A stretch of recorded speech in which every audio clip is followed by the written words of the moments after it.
The Flow on Talk North alongside Ricky Palermo, online engineer and producer Brandon Morton, and a special thank you to DJ Brainpower, Brian Powers, our wonderful personal DJ of The Flow podcast. Miss BP. We're going to see him soon, though, Rick. We're going to Chicago at the end of the month. Oh, yeah. That's coming up soon. Good trip and a good show today, right? Yeah. Cubbies are going to be hosting the Twins end of June. They screwed me over so bad last. I had the Phillies in that game. Did I tell you that?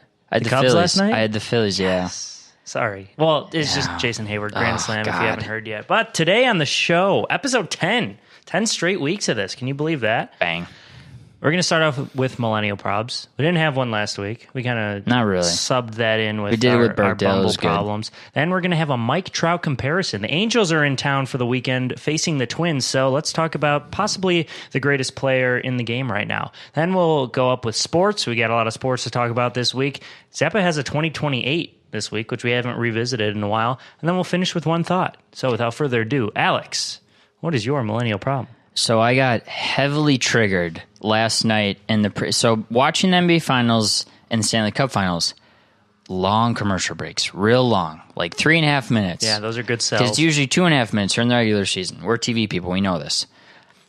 I'm getting, the second the commercial happens, I have this sensation, get on your phone. Like, what's going on Twitter? What's going on Instagram? Totally. Maybe check the Bumble. Now that we're doing market research on the Bumble, get on the Bumblebee site. Or just hop on a game on your phone and start playing the games too. And I hate myself for it. It's like, just sit there and watch or do nothing. Right. But I can't. I know. I'm trained and I'm a millennial.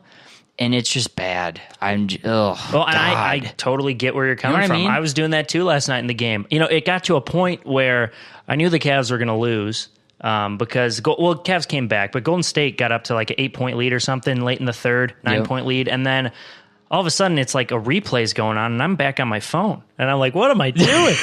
I can't be doing this. But totally, I get it. Well, what's worse, though? Watching these boring commercials that we really don't care about, or doing what you want and looking at your phone. Well, and you just hit it on the head, is that if you go on your phone, you're, in a sense, selecting what you want to see because it's your Twitter feed, it's your Instagram feed. Hopefully you follow these people for a reason. Yeah.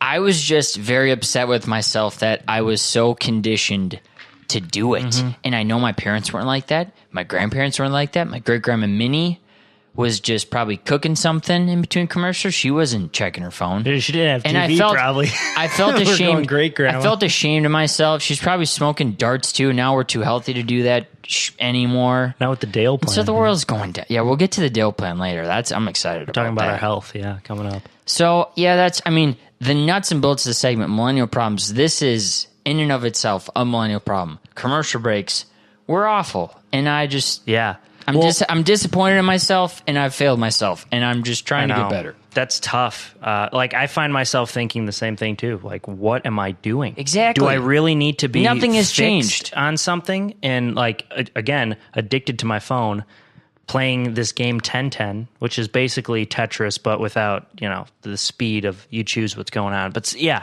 totally. And there's sometimes where I won't go on my phone, and I'll just sit there, and I'll think, and it'll be productive.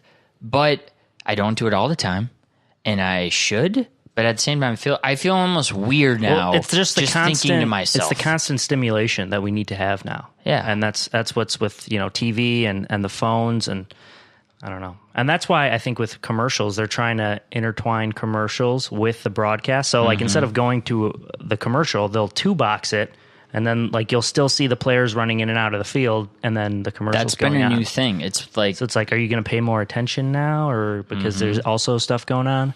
SportsCenter did it. The World Series did it last year. And now, the NBA Finals, they have the ads that are basically like text message print. Have you seen those? You know what I'm talking about? They're like, tonight's game, 7 p.m. ESPN's been doing it, yeah. It's just, we live in a crazy era. Stuff's changing all the time. And it's stuff that we kind of notice because we're heavily involved in TV. Yeah, and so it's just bizarre. Right, we watch TV differently, but we do. All right, tough. Mine's... you have a good one. Yeah, so I was filming Blaine High School graduation for North Metro TV. Shout out NMTV. And I was on shoulder cam, and so I get to, be up and close and personal with the graduates. Granted, Blaine's a huge high school. They graduated 720 kids. How many was it? 720? About 720. Yeah. None of them had nice clothes on, at least for the guys. All the girls dress up because, that's a girl thing to do, especially you have to throw in high on the school. dress, yeah. But the guys, I didn't see many dress shoes at all. I'm seeing jeans because, they got the gowns on, so you can only kind of see, from lower, shin and their feet.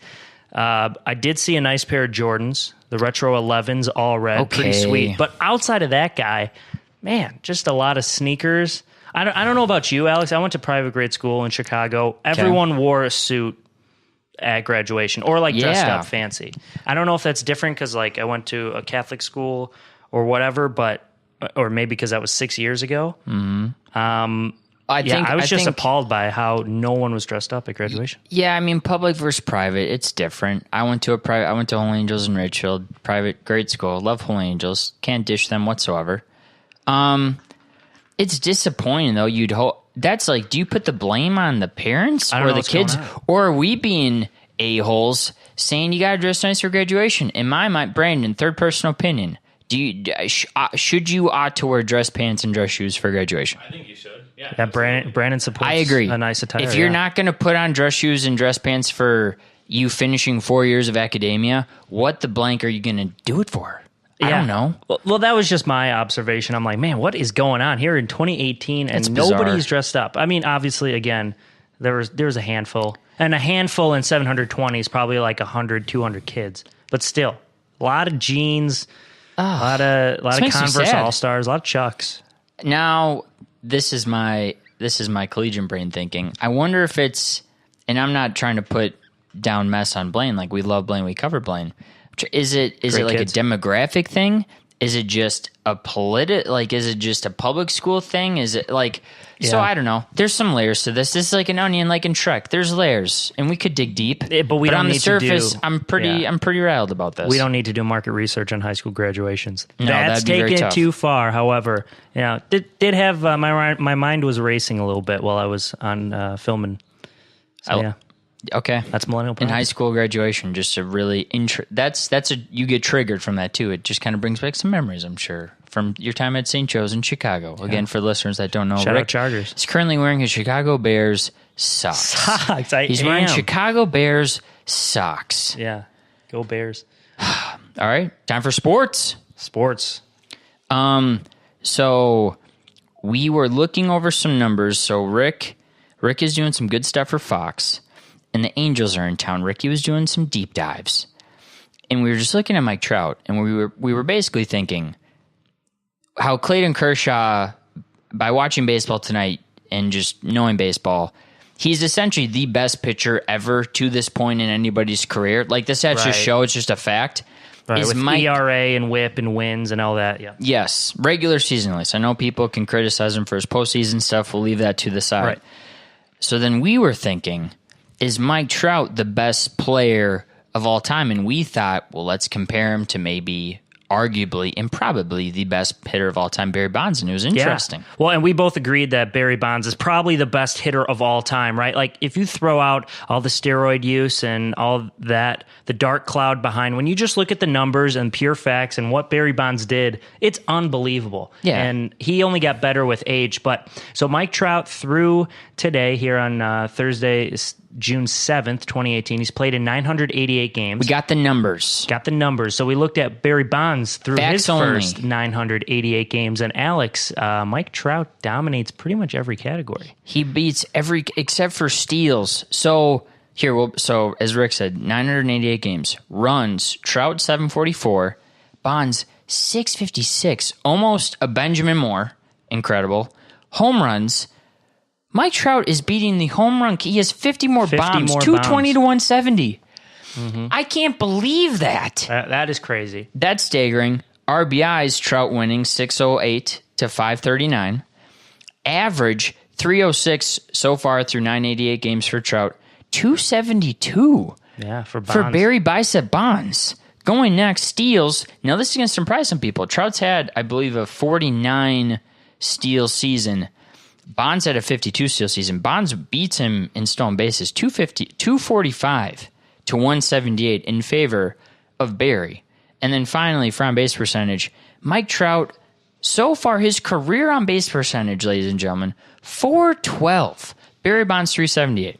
Unbelievable. Now, Barry Bonds' career kind of took off after he left Pittsburgh, and once he got acclimated with the Giants, started hitting the needle a little bit, and that's when the steroid era happened, and the accusations, and when we think he took steroids. But if we look at these numbers that Trout has already put up, you project that into giving him 10 more years in the batter's box, he could pass Barry Bonds in all these categories.